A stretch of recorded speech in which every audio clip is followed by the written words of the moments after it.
Giving our praises to Yahweh, Bahashem, Yahushai, Bahashem, Charakah, Kodash. Double honors to all the elders and the apostles of Great Millstone. Salutes, shouts to all the sincere elect out there. We almost out of this bitch, keep fighting. So, the good book, right? The good book, that's what the Bible is called. So, I just asked that question, and as a matter of fact, land back in something that was said by the elders in their last live stream. It is a good book. It's described as a good book, but it's not the good book for everybody. So when you tap in the good book and then you go to images, the Bible comes up. All right. I want to ask another question here. Get into some of this. Why is the Bible called the good book? This is what Google says. The Bible is the good book because it has an humanitarian effect on mankind that has taught us to love, reach out, to seek the good of others before ourselves, right? And give us the scriptures there. Not everybody don't appreciate that. And when you get into some of them scriptures that he's got there, it's Yahushai. Christians call him Jesus. His writings in the red letters. And do many people pick it up? They may pick it up. The Christians pick it up. They have it. They open it from time to time. They put it on their shelves. But they don't appreciate it. They don't put it into practice. And as we know, there's only certain people it's for. And there's certain people it's not for. Let's get into the scriptures. Right? This was brought out. We're going to get into some of the words as we do. All right. So Ezekiel chapters 2 and 10 says, let's read 9. It says, and when I looked, behold, an hand was sent unto me, and lo, a roll of the book was written, was therein. Right, the books were in scrolls in them days. Right, papyrus. There's a certain material that the books, the Bibles was written in, but basically they were in scrolls, not as we have them today, in the paper form and in the book form. You could just flip over the pages and get straight to what you want. But this is what the prophets, in this case, is the prophet Ezekiel, giving his explanation of what he experienced, right? And he spread it before me in his vision, and it was written within and without, and there was written therein lamentations and mourning and woe, right? So as was said by the elder Apostle Gabar, right? He's not good. He's not the good book, but it's the good book. But it's not the good book for you heathens. That's the title of this video. It's not the good book as far as certain 2/3 heathens, the wicked, the Edomites, right? So it's not the good book for Uno. Well, let's get into some of the words. I want to. A lot of them we done know already, but what was written therein? What was written in the book? And there was written therein. Here's a word here. Let's get into that. Lamentations. So that's H70:15. Lamentations. Beating the breast or instructions. Lamenting. Right? We know that means to be wailing or crying. That's the meaning. As a matter of fact, let me see what I want to see. The meaning of lamentations. What Google says. Lamentations meaning. Right? Expression, a passionate expression of grief, regret, or disappointment. Right? And we know already. Let's see the etymology.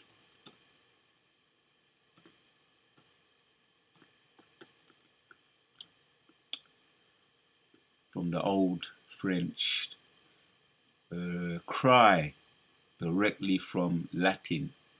They have it wailing, mourning, weeping. Yeah, and that does comes to my mind is the Wailing Souls, Bob Marley, right? He's known for being what they call it, a folk singer, reggae songs. They call them folk songs, and he was what they call crossover. He appealed to so-called black people and white people of all different nations. A lot of people embraced Bob Marley, and then you had the Wailing Souls, Bunny Wailer, Peter Tosh, Bunny Wailer and Peter Tosh. There was a group that was formed together in the 70s. They call them Bob Marley and the Wailing Souls, and they were Benjamites. And Benjamin is known for, he says that the scripture in Genesis 49 says that he will wail, he will raven as a wolf, right? Raven as a wolf, which is another form of wailing, crying, lamenting. So the prophet Lamentation, in the book of Lamentation, the prophet, he was known for his crying, wailing, and that's what prophets do. They cry out, and the word prophet means to say before or cry out before, giving warning. So it is a good book, but the book we opened up with, why is it the good book? It's a good book for those who take heed to the instructions that are in it, the prophets, and ultimately the elect of the so-called black people, right, which are chosen, bought from the beginning, from the foundation of the earth. It is a good book, but it was given to only us, right?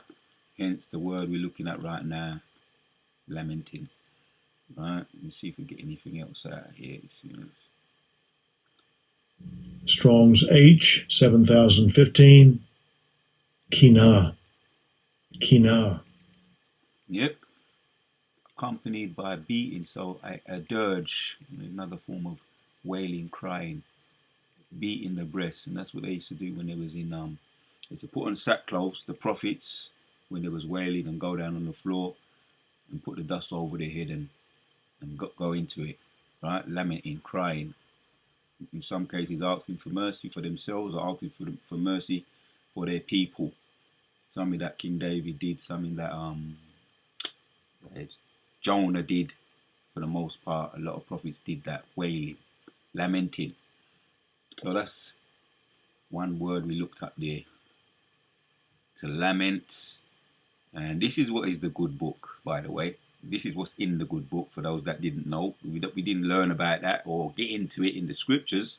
We may have brushed over when we read, we may have brushed over certain words and meanings of words and certain chapters, verses, we've just brushed over them, not getting into them the way we are doing now via our teachers. The scripture said that we shall see our teachers. So morning, right, which we know that's very similar. HAE 99. Rumbling, growling, morning. Right, enough said here. Right? Bob Marley and the Wailing Souls. They were wailing, man. Ravenous wolves. Raveling. Ravenous wolves, man. Raving. As a matter of fact, I want to come back to this there and see something here.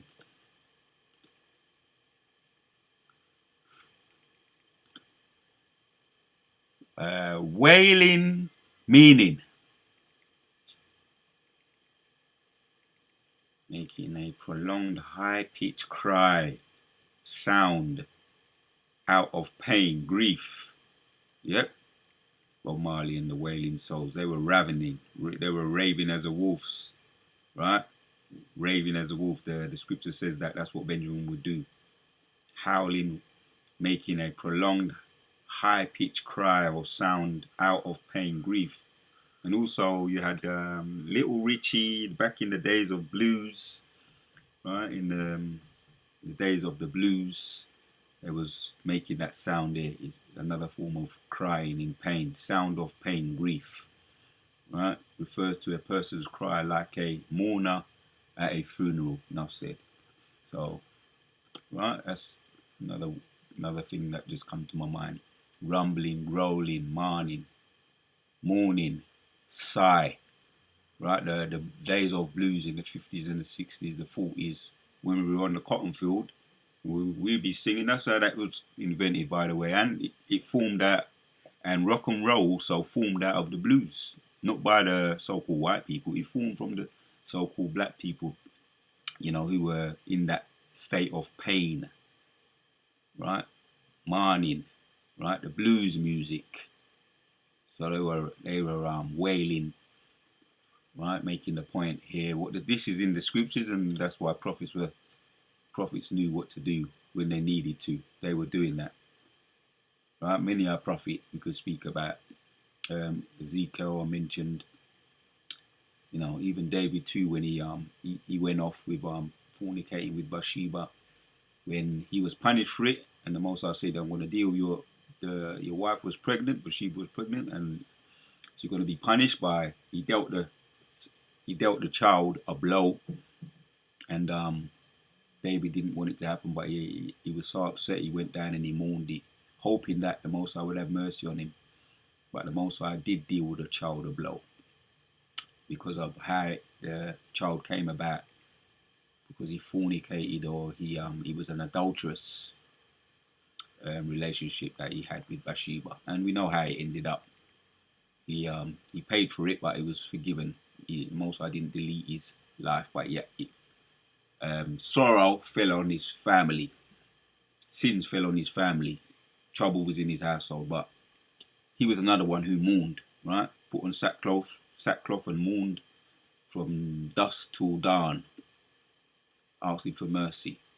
So some of the things that are in the scriptures are the whole heap of mourning and wailing in the scriptures, crying, right? Saying before, right? A lot of people got deleted in the time of the deluge, the time of Noah. Only 8 people were preserved in that time of the sinful time, the sin that was on the earth. So there's a whole heap of deletions in the Bible too, man, right? And in that time, after that happened, the name Al-Shajja, demon-like power, they feared, right? And when prophets came to town, they also mourned and they feared.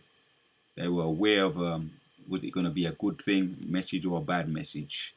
There was a whole heap of lamentation in the scriptures, man. I made the point already anyway. Just getting one more, right? Woe, we know what that is. H19, H5092. And there we go, there again, right? Wailing, right? Woe. We know woe means destruction. It's just all the same, similar words, different ways to pronunciation, but the same kind of meaning behind them. Here you have it, and we know already. So, woe means destruction, right? Another word for wailing. That's the point. That's the point. So, and the woe, the ultimate woe, is when the intercontinental ballistic missiles come upon you, wicked, right? And the scripture, as a matter of fact, I'm going to read it here for those that maybe have forgotten the judgments that's going to come about, because this is ultimately the reason why there's going to be a whole heap of wailing. There's going to be a massive cry, right? For the 2/3 when they go, right? I mean, they're going to be crying in that heat, that intense heat, fire, and it's going to be woe, ultimate woe. So I've looked into the book once again. I've picked it up, the book Bible, right? Combat Bible Dictionary. Yeah, the Zondervan Combat Bible Dictionary. And these are the ultimate people. This is not the good book for you, right? And when you was writing this, your own researchers and Bible scholars put it together. You didn't know. This is a good point as well. You didn't know you was talking about yourselves, right?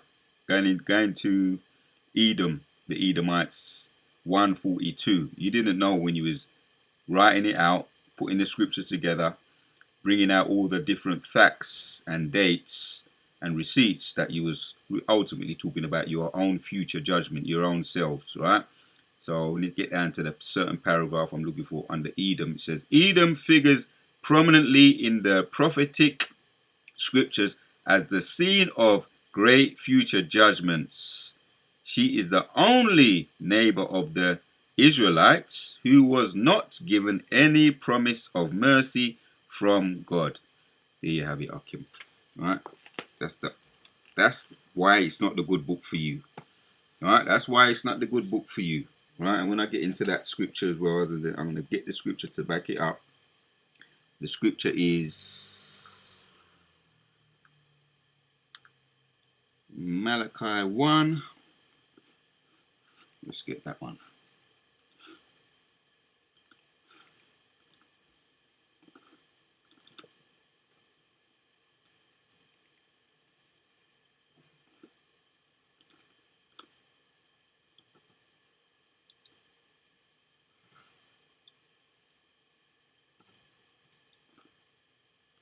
Malachi 1 and 4 says, whereas Edom saith, we are impoverished, but we will rebuild.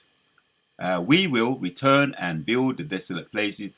Thus saith the Lord of hosts, they shall build, but I will throw down, and they shall call them the border of wickedness, and the people against whom the Lord have indignation forever. So these are the facts that are in the Bible, the Combat Bible Dictionary, Vondervan Combat Bible Dictionary. A lot of this, there's a whole heap of scriptures you can get at, right, just in case, right, or you need reminders, right. This is the judgment for you is, and it's the good book for the elect, right. It's the good book for the elect. Yeah, well, there we go. The good book for the elect, because it prophesies salvation, right, for the elect, and that's true. That is true. What we looked up, we can agree with that. Why is the Bible the good book? Because it has a humanitarian effect, right? They put that word in there, but it's much deeper than that. It's a spiritual, and it's giving us his chosen elect, right? Eklektos in the Greek, chosen people, salvation, right? There you have it, right? Much deeper than that. They put that. That's the surface, right? But and there's another precept I'm going to read as well, just to make the point. Something that was said, right? There's a whole heap of prophecies in the book too, right? And the prophecies are not looking good for you, wicked of our own people. And once again, there is no mercy for you, Edomites, right? As you was putting that book together, you didn't know you was writing about your own future judgments, and you told so-called black people, you forbid them from reading. If they would have been found reading in the times of slavery, the Jim Crow, right? They would have had faced some serious consequences. But you didn't know, which the Most High made it possible for us to get hold, right, of the books, right? And ultimately, the Urim and the Thummim, the Daniel chapters 12, knowledge will increase. So we're in that time now, right? So we know the future judgment for you, and we know that we have a future salvation via prophecies. Another reason why this is the good book that we have too.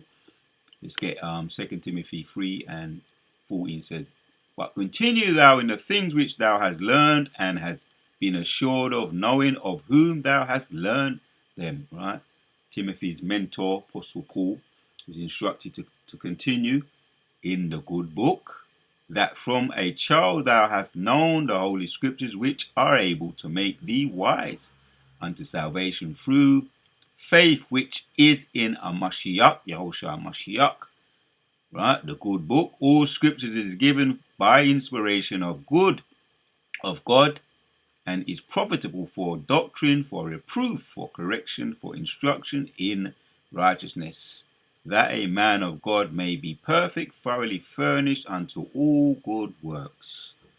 Hence we're getting into the reason why it's called a good book, for the people who embrace the good book, who it was given for, right? The elect, the chosen of the so-called black people, which are the Israelites as we know them, right? Princes of the power. So it is the good book, but it's only the good book to certain people. And Lord willing, throughout the week we're going to get into the reasons why it ain't. We touched on it a little bit today in the Bible dictionary. We touched on it a little bit today, but there's more reasons why it's not the good book for the wicked. We're going to touch a little bit more on that, Lord willing, in future videos. The Wadi Al Bashima Shai. We on to the next.